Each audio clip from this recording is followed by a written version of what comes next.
Assalamualaikum warahmatullahi wabarakatuh. Halo rekan-rekan TLM dimanapun Anda berada. Semoga Anda senantiasa diberikan kesehatan.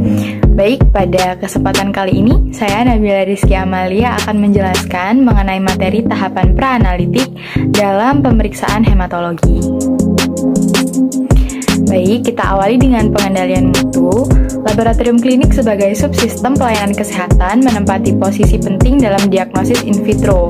Setidaknya terdapat 5 alasan penting mengapa pemeriksaan laboratorium itu harus dilakukan.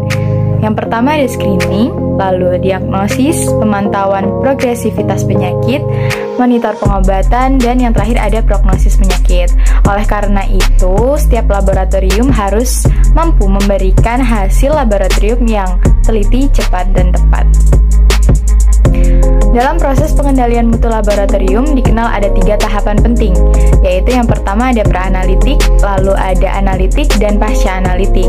Nah, pada umumnya yang sering diawasi dalam pengendalian mutu hanyalah pada tahap analitik dan pasca analitik yang cenderung ke arah administrasi. Sedangkan proses praanalitik ini kurang mendapatkan perhatian. Padahal, kesalahan pada proses praanalitik ini dapat memberikan kontribusi sekitar 61% dari total kesalahan laboratorium. Sementara kesalahan analitik sebesar 25% dan kesalahan pasca analitik sebesar 14%. Proses-proses dalam tahapan praanalitik meliputi persiapan pasien, pengambilan spesimen, pengiriman spesimen ke laboratorium, penanganan spesimen, dan penyimpanan spesimen. Nah, lalu sebenarnya siapa sih yang terlibat dalam proses praanalitik ini? Dalam proses praanalitik tentunya melibatkan berbagai pihak, diantaranya pasien, dokter, para medis atau perawat, petugas layanan transportasi, analis, dan dokter laboratorium. Oleh karena itu, komunikasi dari pihak-pihak tersebut itu harus selalu senantiasa ditingkatkan, baik dalam bentuk komunikasi langsung, telepon, atau media lainnya. Akan lebih baik lagi apabila suatu laboratorium memiliki pedoman atau SOP mengenai pengumpulan spesimen untuk penggunaan oleh bagian lainnya. Nah, kemudian pedoman ini juga harus ditinjau ulang oleh supervisor laboratorium. Laboratorium itu juga perlu menetapkan prosedur untuk penanganan spesimen dan prosedur untuk manajemen spesimen. Di sini bentuknya seperti penerimaan atau penolakan spesimen. Jadi, ketika laboratorium itu menerima spesimen, akan diseleksi apakah spesimen ini layak untuk diteruskan ke pemeriksaan di laboratorium ataukah tidak. Apabila spesimen yang diterima ini tidak layak, maka tidak bisa diteruskan untuk proses pemeriksaan di laboratorium. Nah, yang selanjutnya ada tahap-tahap praanalitik pemeriksaan hematologi. Yang pertama ada persiapan pasien. Persiapan pasien ini dimulai saat seorang dokter merencanakan pemeriksaan laboratorium bagi pasien. Dokter nantinya dibantu oleh para medis dan diharapkan dapat memberikan informasi mengenai tindakan yang akan dilakukan, lalu manfaat dari tindakan tersebut, dan persyaratan apa saja yang harus dipenuhi oleh pasien sebelum melakukan tindakan tersebut. Ada beberapa sumber kesalahan yang kurang terkontrol dari proses praanalitik yang dapat mempengaruhi hasil uji laboratorium, terutama mencakup variabel fisik pasien seperti latihan fisik, puasa, diet, stres, menstruasi, kehamilan, gaya hidup seperti konsumsi alkohol, merokok, kopi, obat adiktif, lalu usia, jenis kelamin, variasi diurnal, pasca transfusi, pasca donasi, pasca operasi, dan ketinggian. Variabel-variabel tersebut memiliki pengaruh yang kuat terhadap beberapa variabel biokimia dan hematologi, maka gaya hidup individu dan ritme biologis dari pasien ini juga menjadi pertimbangan dalam pengambilan spesimen. Tahapan yang selanjutnya ada pengumpulan spesimen. Sebelum melakukan pengambilan spesimen, kita harus memeriksa form permintaan laboratorium terlebih dahulu. Identitas pasien harus ditulis dengan benar. Identitas pasien ini meliputi nama, umur, jenis kelamin, nomor rekam medis, dan sebagainya. Dan nantinya disertai dengan diagnosis atau keterangan klinis.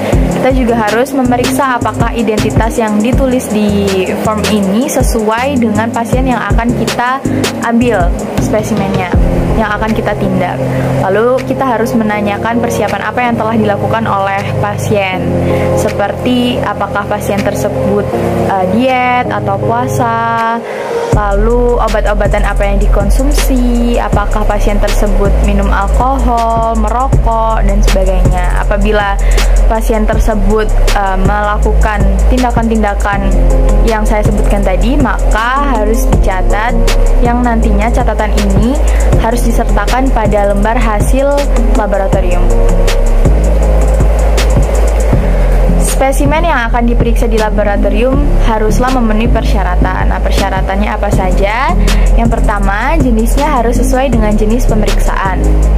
Lalu, volume spesimen ini harus mencukupi. Kondisinya baik, tidak lisis, segar atau tidak kadaluarsa, tidak berubah warna, tidak berubah bentuk, dan steril untuk kultur kuman.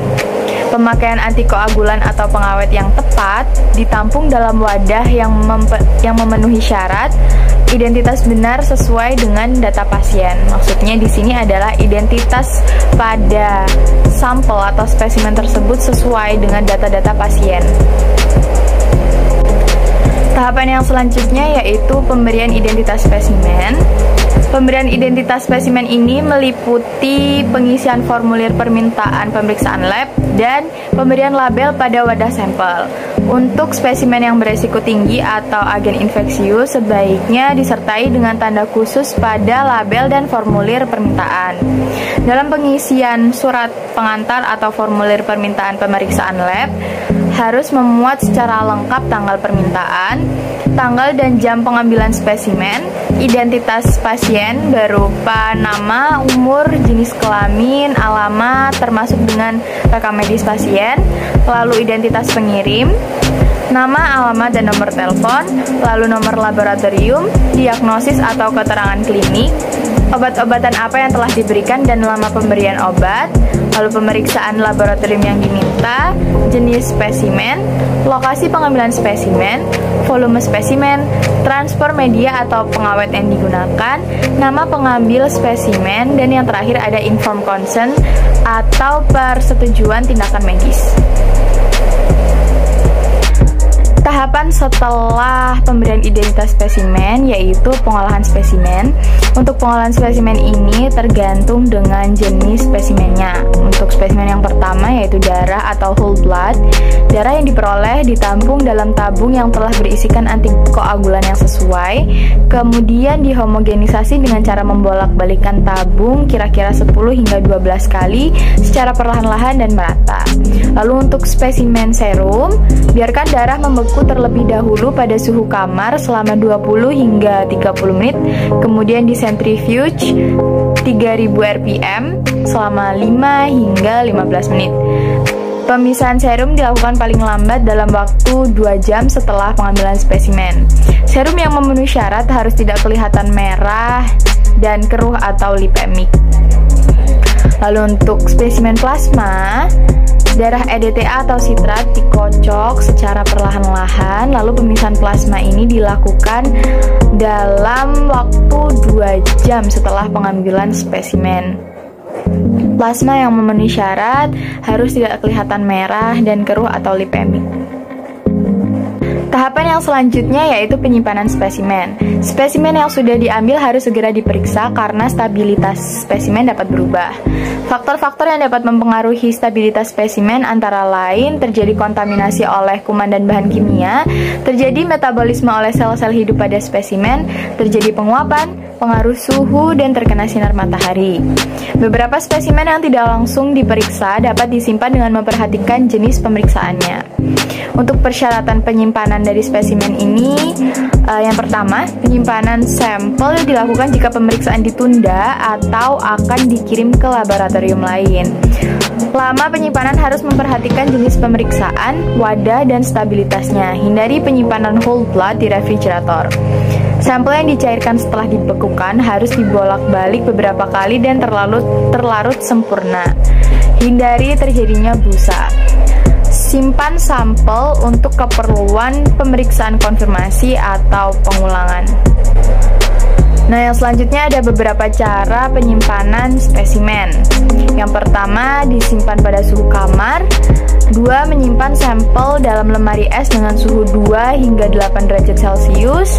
Suhu kamar, suhu minus 20 derajat Celcius, minus 70 derajat Celcius, atau minus 120 derajat Celcius. Jangan sampai terjadi beku ulang. Yang ketiga, dapat diberikan bahan pengawet. 4. Penyimpanan spesimen darah sebaiknya dalam bentuk serum atau lisat.